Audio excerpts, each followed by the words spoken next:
Someone needs a nap. Gaga goo goo, gaga goo goo, gaga goo goo. Ah, shit!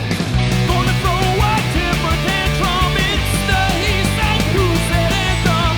Gonna throw a temper tantrum. It's the he said, who said anthem. Gaga goo goo, gaga goo goo, gaga goo goo. Gaga goo goo, gaga goo goo, gaga goo goo.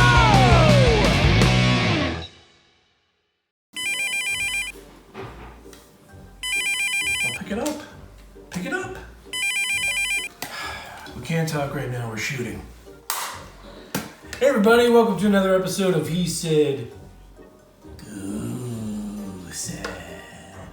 I'm Marty, and this is my son Henry, and today we are watching William Castle's The Tingler from 1959. Henry, you want to see my impression of The Tingler?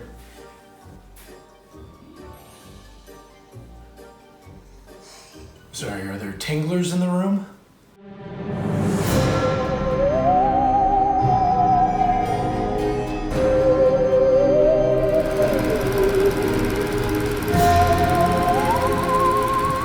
Alright, so what's The Tingler about?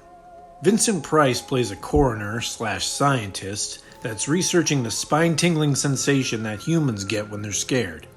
Apparently, all of us have a tingler, a parasitic creature that lives on the base of our spine and feeds off our fear. I mean, you've all heard of this, right? I call my tingler Larry. So fear makes the tingler grow and it curls around your spine, shattering it.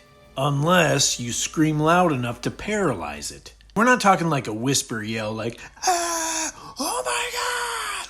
It's gotta be like a full blood-curdling scream, ah! That kind of thing. So there's Ollie, who owns the silent theater around the corner, and his deaf-mute wife, Martha, who runs the box office.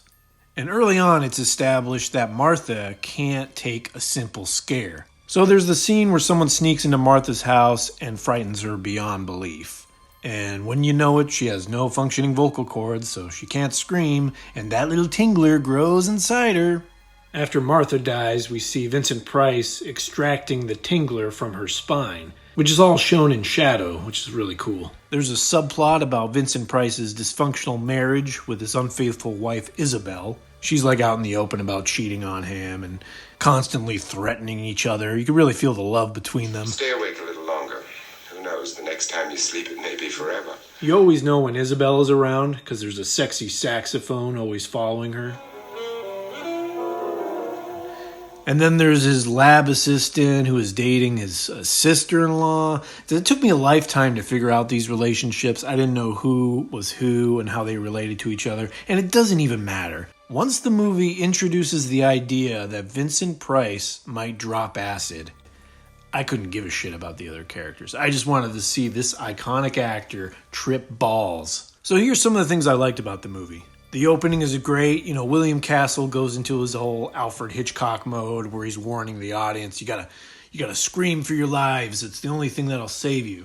The movie does have a twist that sort of surprised me. Some of the characters are not what they seem, which I appreciated. I really thought it was just terrible performances, but turns out it was a character choice. I love that there's a lot of grown men screaming in this movie. You don't see that a lot. But there's like 3 or 4 dudes screaming their bloody head off, so that's kind of fun. I like the part where Vincent Price is opening a window while insisting that it's nailed shut. That's a pretty bad trip, buddy. Here's some of the things I didn't like about the movie. Vincent Price on LSD should be one of the biggest selling points of this movie. And I thought we were going to get a real psychedelic sequence with like signature William Castle touches, because he usually goes all out on these kind of things, but Vincent Price just stumbles around, he's like bugging his eyes out, and he loses his mind over an out-of-focus skeleton. Like, huge letdown.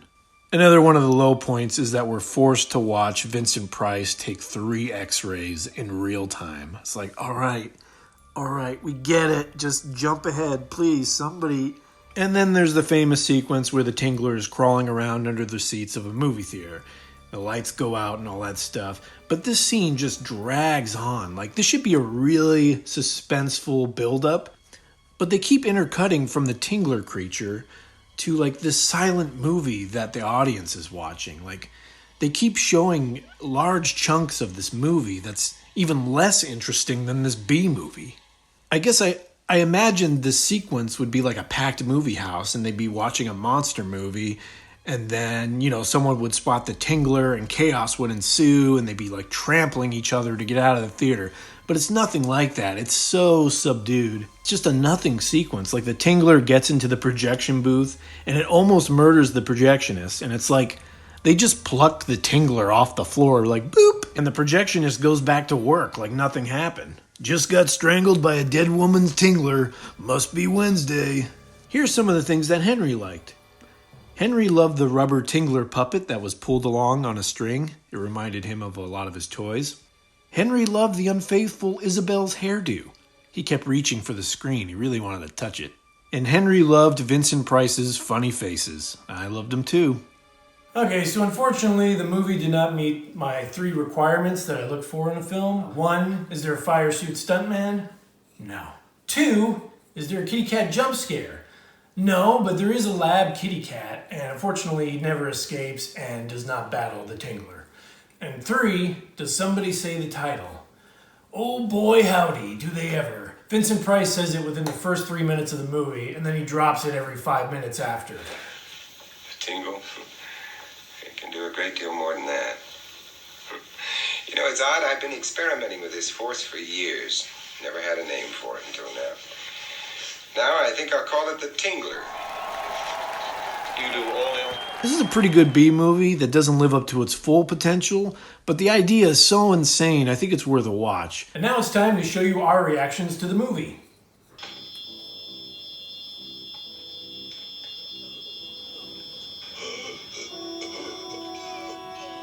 There's no stopping the Tingler. Oh! Yes, there is.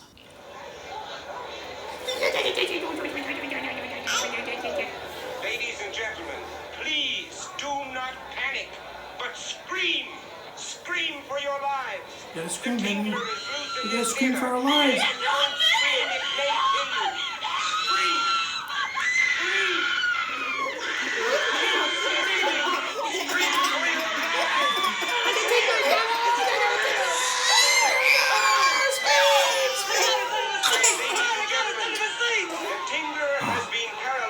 your screaming. There is no more danger. We will now resume the showing of the movie. Alright, that's it for today's episode. Please like, subscribe, share with your friends. Thanks for watching, and we'll see you next week.